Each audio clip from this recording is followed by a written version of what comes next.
Have a seat. If you're new, my name's Kenny. I'm the pastor here. I'm going to talk a little bit about Halloween.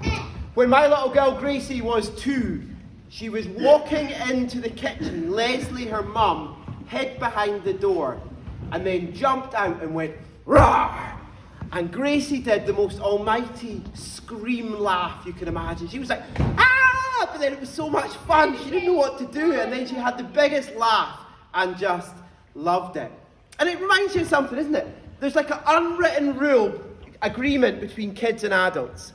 A game we play together is an adult will pretend to be a monster or a scary animal and they will chase you and you will run away. And if the adult catches you, what do? We pretend to eat you and you fight us off. Or sometimes it will be the other way round. The other day Murdo was a megalodon and a prehistoric, possibly mythical fish attacking me. The other day Obi ate my arm. "I've ate your arm, Daddy. I've ate your other arm, Daddy." That's what he was saying to me. It's funny, isn't it? Because actually that would be the most scary, traumatic thing that could possibly happen. Watching my child be eaten by a monster or a wild beast, or that happening to me. Isn't it funny that something so awful and scary, we do it as like a game? It's weird, isn't it? It's just a weird thing that happens in life that we never really think about.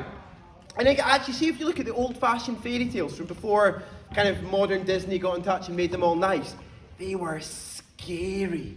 And there's something about us that likes to play with scariness. And do you know why? I'll come to you in a minute, pal. Do you know why? I think it's because it helps us know how to deal with it. So in life, there are actually bad, evil things, and there are animals that might want to eat you. And pretending to be one or pretending to have that happen to you helps you know kind of what they do and how you might be able to fight against them. And I think that's why people love Halloween so much. I think that's why most people in our culture love Halloween, because it's kind of like playing with scariness. And there's sweets involved with playing with scariness. So they think that it's great. And do you know where Halloween started? Do you know where it all started? It actually started in the church. Do you know that it was originally like a Christian festival? So it came the day before Old Hallows Day. What are you going to say, pal? Was there God's paw on the pumpkin? I think to remind us, great question, buddy, that Jesus is the light of the world, and we'll come to that. Great question, pal. So it started in the church.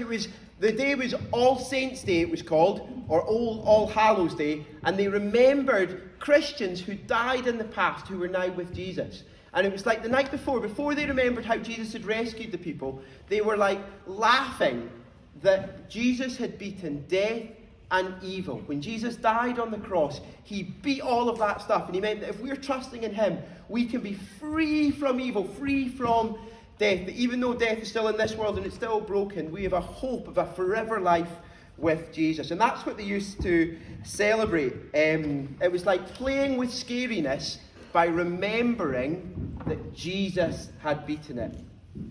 Now, nowadays, if we're honest, probably most people are not celebrating Jesus at Halloween, are they?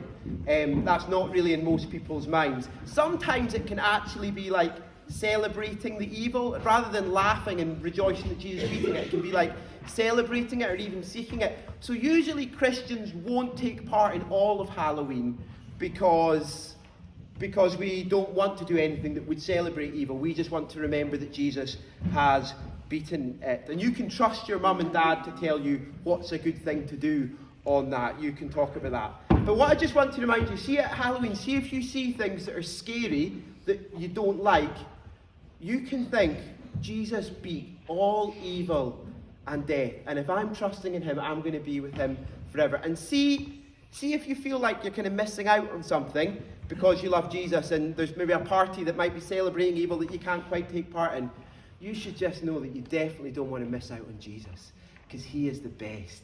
He is the one who has beaten evil, and you can rejoice in him through Easter. Halloween and Easter.